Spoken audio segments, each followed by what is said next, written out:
Ya Allah, ini sayang banget buat dipetiknya. Padahal ini udah pernah dipetik pinggir-pinggirnya, tapi tetap aja nih sayang. Lagi cantik-cantiknya, lagi lucu-lucunya. Nah, buat teman-teman yang mau order cabai rawit, bibitnya stoknya masih ada, harganya cuman 15.000 aja, kayak kemanggi. Bibit yang dijual di toko keluarga Asoy itu dari mulai harga 15.000 sampai 30.000 buat bibit sayuran. Dietnya cuma 40 hari, tapi berat badan saya bisa turun 5 kilo.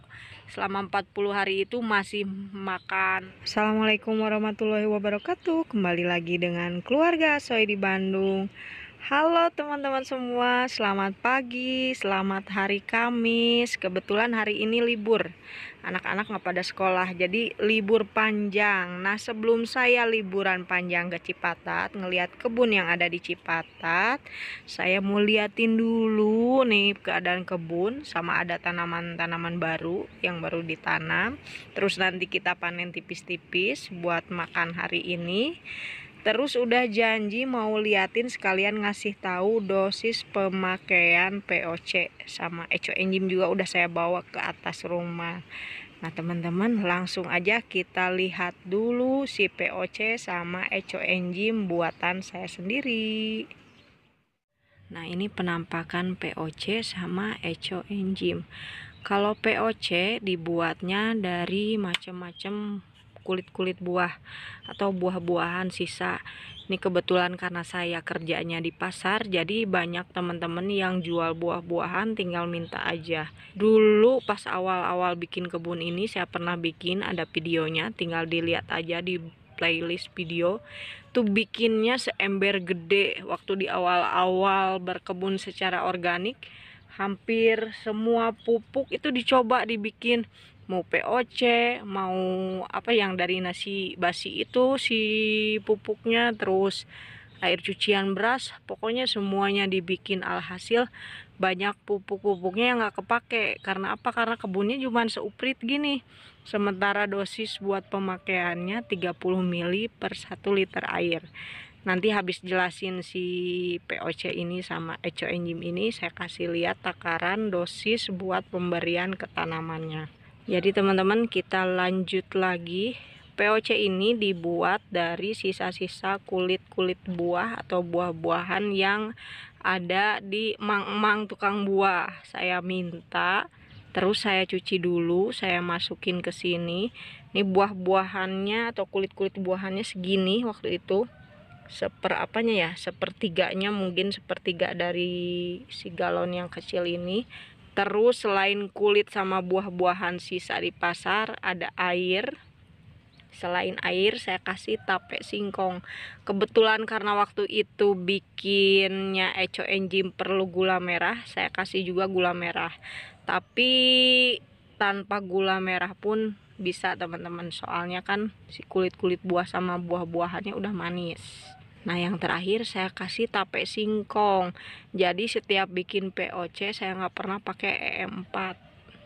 Kalau nggak tape singkong, nasi busuk, apalagi ya, baru dua itu kayaknya, tape singkong sama nasi busuk.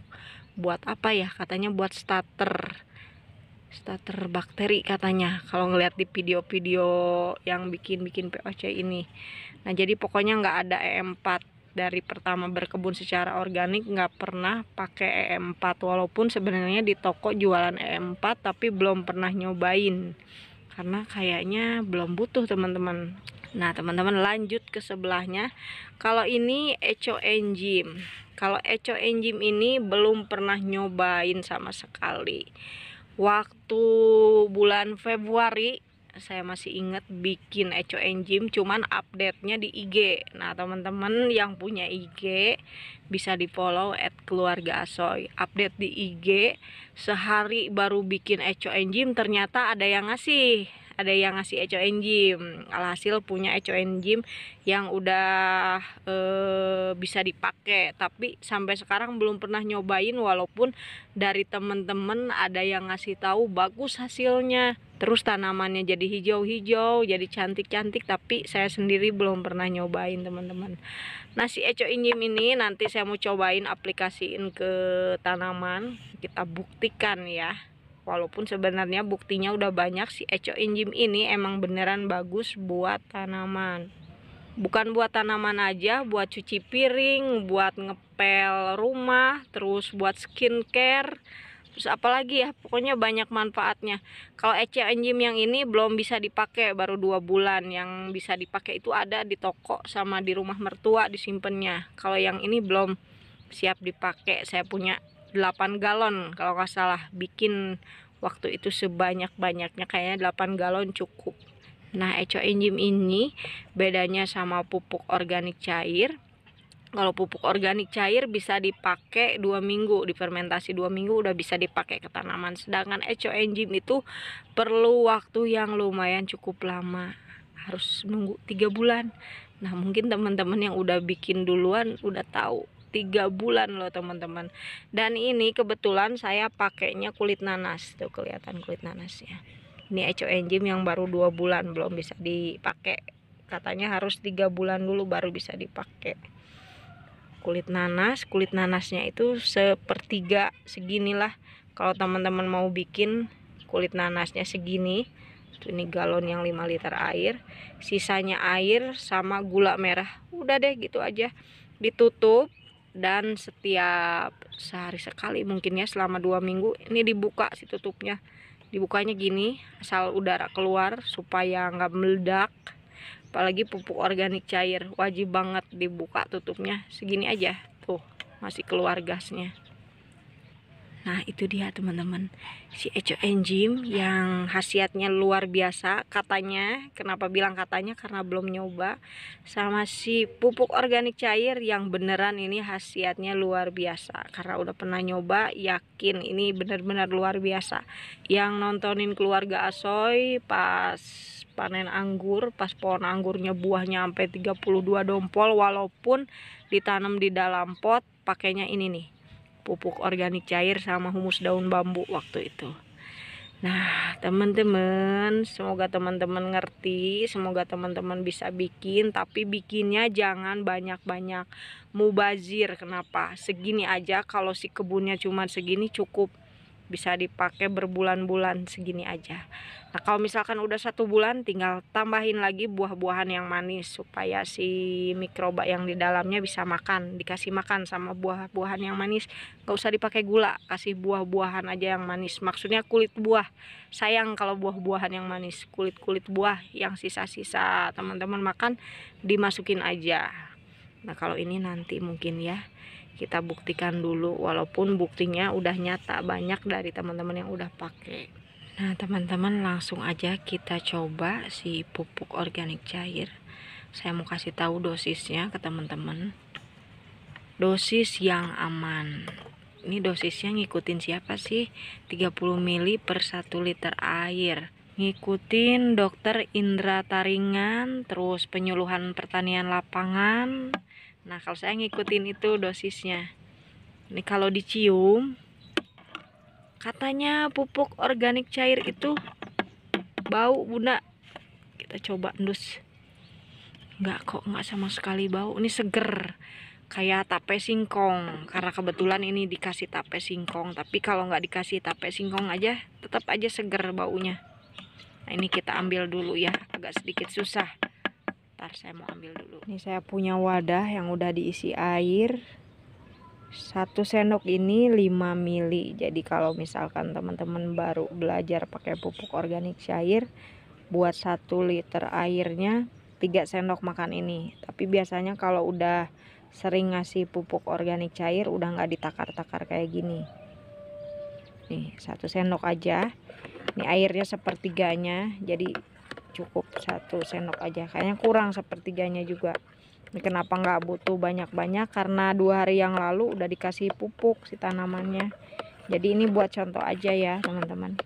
2 hari yang lalu udah kasih kompos. Nih contoh aja. Ini 5 mili berarti 6 sendok ya teman-teman. 1 sendok makan itu sekitar 5 mili. Nah, kita coba aplikasikan ke tanaman. Kira-kira tanaman apa yang mau dikasih POC? Sebenarnya POC ini khusus buat buah, tapi buat tanaman berdaun juga bisa. Tapi jangan keseringan ya teman-teman. Diselang-seling sama pupuk yang lain, sama pupuk padat. Nih ngasihnya jangan banyak-banyak. Kalau misalkan satu tanaman segini biasanya cuma 200 mili. Pokoknya jangan banyak-banyak teman-teman. Tuh kayak gini aja. Sorel kita kasih juga.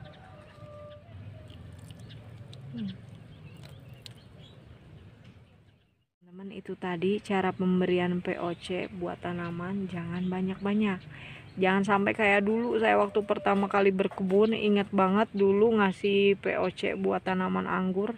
Alhasil sorenya pas saya lihat ke kebun, lah kok kenapa itu tanaman saya daunnya gosong-gosong. Ternyata pas dilihat-lihat lagi overdosis pupuk teman-teman, overdosis POC. Nah dari situ saya belajar lagi, saya nonton lagi channel-channel YouTube yang menurut saya bagus, kayak Kebun Indra Taringan, kayak Penyuluhan Pertanian Lapangan. Nah itu saya coba dosisnya dan ternyata aman, 30 ml per 1 liter air.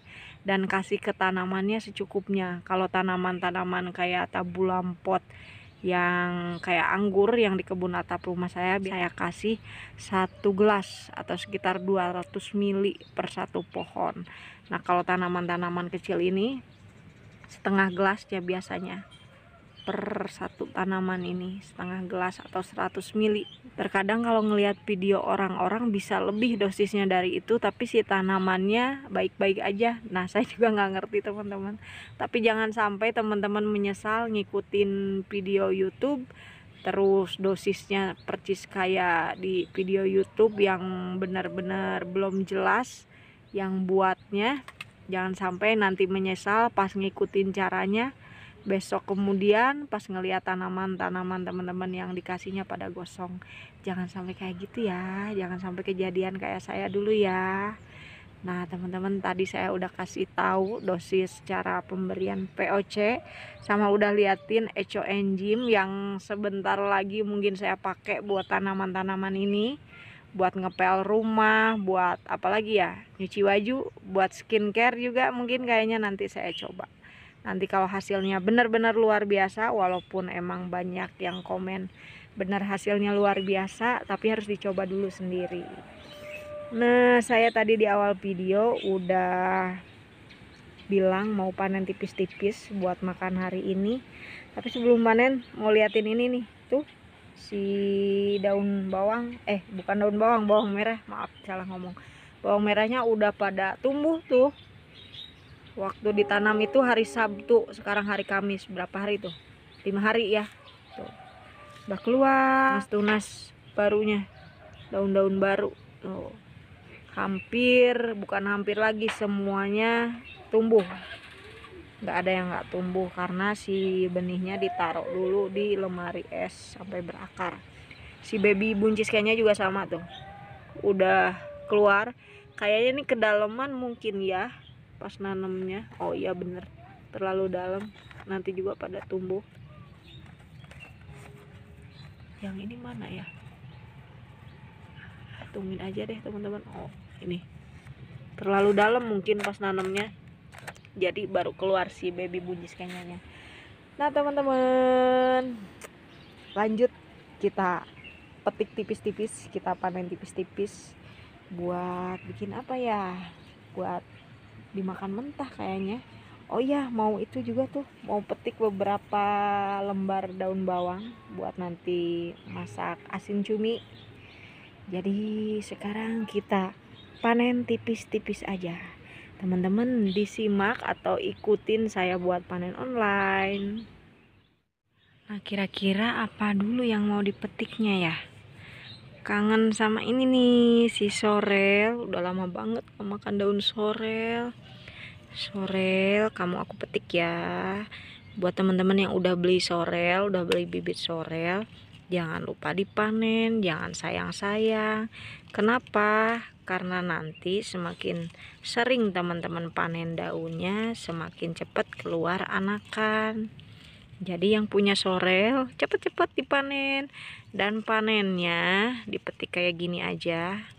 Terus jangan lupa panennya sebelum si daunnya menua. Kalau tua nggak enak. Nih kita panen, kita petik buat makan hari ini aja. Jadi kepengennya makan sayur itu fresh, baru dipetik, dimakan, gak nyimpen-nyimpen di lemari es. Nih kulkas alami.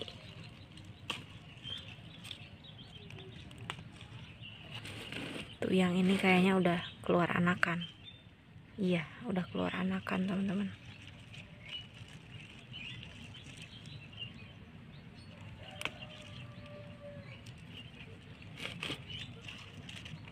Ini satu lagi aja deh. Nah, beberapa hari lagi nanti kita petik lagi. Pokoknya pengen makan sayur tinggal ambil di kebun atap rumah. Enak ya teman-teman punya kebun sendiri. Ayo yang belum bikin kebun, cepet-cepet bikin kebun.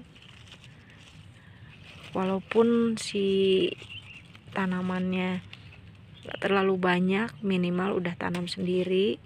Minimal nanam tanaman yang emang benar-benar teman-teman doyan, terus benar-benar dimakan, benar-benar suka maksudnya. Kalau yang ini masih kecil biarin aja, segini aja cukup. Nanti juga banyak karena dicampur-campur lagi sama sayuran yang lain. Kita bikin salad aja dimakan mentah. Nah teman-teman yang mau bibitnya harganya 30.000 aja. Yang mau tinggal order, lihat di deskripsi video itu ada nomor WA keluarga Asoy. Lanjut kita ke sini. Kita ambil si kale-kale, kita ambil bayam Brazil juga. Terus ambil daun kemangi. Daun kemangi itu nggak divideoin pas nanam tanamannya, tapi ujuk-ujuk dipanen. Ambil kale nero. Ini mataharinya baru keluar. Walaupun pagi-pagi tapi mataharinya bikin panas. Entah kenapa cuaca di Bandung kayak gini, di tempat teman-teman kayak gini nggak sih? Kayaknya sama ya, soalnya di berita kayaknya sama. Panasnya lagi cetar-cetarnya di wilayah Indonesia.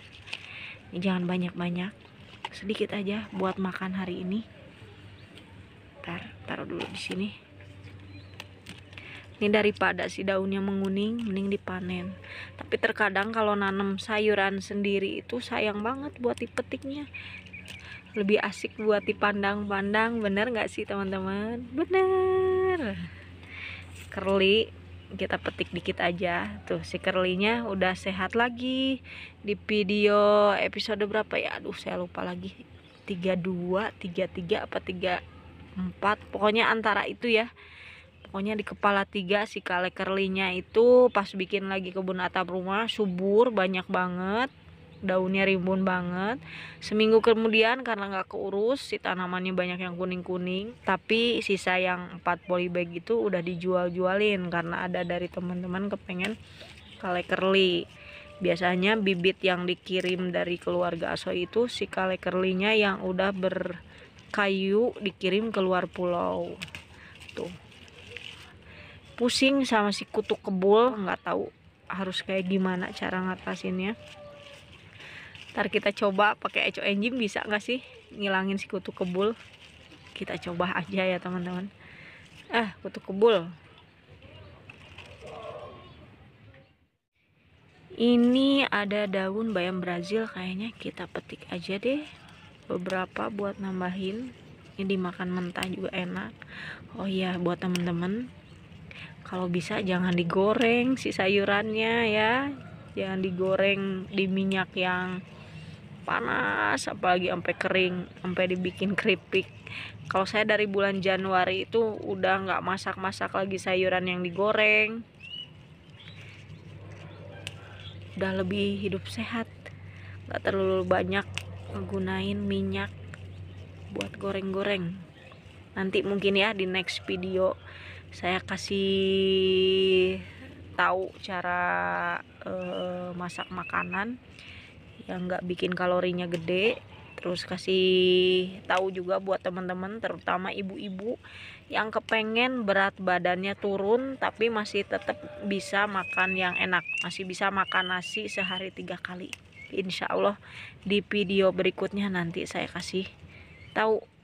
Sekalian kita masak-masak lagi di dapur, masak yang ada di kebun ini aja. Yang setuju saya bikin video cara masak terus menu-menu diet, bisa tulis ya di kolom komentar ya. Ini dikit aja, jangan banyak-banyak deh teman-teman. Daun bawang gaji, daun bawang jumbo. Ya Allah, ini sayang banget buat dipetiknya. Padahal ini udah pernah dipetik pinggir-pinggirnya, tapi tetap aja nih sayang. Lagi cantik-cantiknya, lagi lucu-lucunya. Gini nih, kalau nanam sendiri nggak tega buat panennya. Daun bawang karena butuh, aku petik ya. Panennya kayak gini aja nih teman-teman, biar si daun bawangnya si umurnya bisa panjang. Nih ikutin teman saya Nan Kreasi, biasanya kalau pengen umur panjang saya suka congkel, tapi kayaknya ngikutin Nan Kreasi caranya kayak gini lebih bagus teman-teman ya. Teman saya Nan Kreasi, yang belum subscribe coba di subscribe, coba dikasih dukungan. Kayaknya 2 cukup buat masak cumi aja, asin cumi padahal kan nggak sehat. Tetap aja teman-teman, sekali-kali perlu makanan-makanan yang kayak gitu, masih tetap makanan alami. Lanjut sebelah sini, ini daun kemangi kapan nanamnya, kok ujuk-ujuk ada di sini. Nanamnya nggak divideoin teman-teman, maaf ya. Daun kemangi gaji, namanya sama belakangnya kayak si daun bawang gaji yang tadi dipetik. Kenapa dinamain itu nggak tahu juga teman-teman, mungkin karena daunnya yang gede-gede, jumbo-jumbo, jadi dibilangnya gaji kayak gitu. Tapi bukan bahasa Sunda ya, itu nggak tahu juga, dari petaninya kayak gitu. Ini mau dipetik dulu daun bagian bawahnya. Daun bagian bawah ini kan baru dipindah tanam, jadi biasanya agak menguning. Daripada dia menguning, mau dipetik aja. Biasanya 3 hari proses adaptasi pindah tanam ke tempat yang gede kayak gini. Ini tuh udah 3 hari udah aman, si kemangginya udah mau tumbuh. Ini malahan udah bisa dipanen sebenarnya. Dipanen, dibikin si bercabang-cabang si daun kemangginya. Bunganya kita potek aja. Kalau bunganya dibiarin si daunnya gak bakalan tumbuh gede-gede. Kita potek aja. Ini bunda kapan nanamnya kemangginya? Stok bibitnya banyak, buat teman-teman yang mau adopsi bisa. Ini kebetulan masih ada beberapa lagi yang tingginya udah kayak gini. Harganya 15.000 aja buat teman-teman yang mau. Nanti kalau teman-teman udah nanam di kebunnya sendiri, cara perbanyaknya bisa dari biji atau dari stek. Lebih cepat dari stek. Ujung-ujungnya aja nih kita petik biar nggak keluar bunga.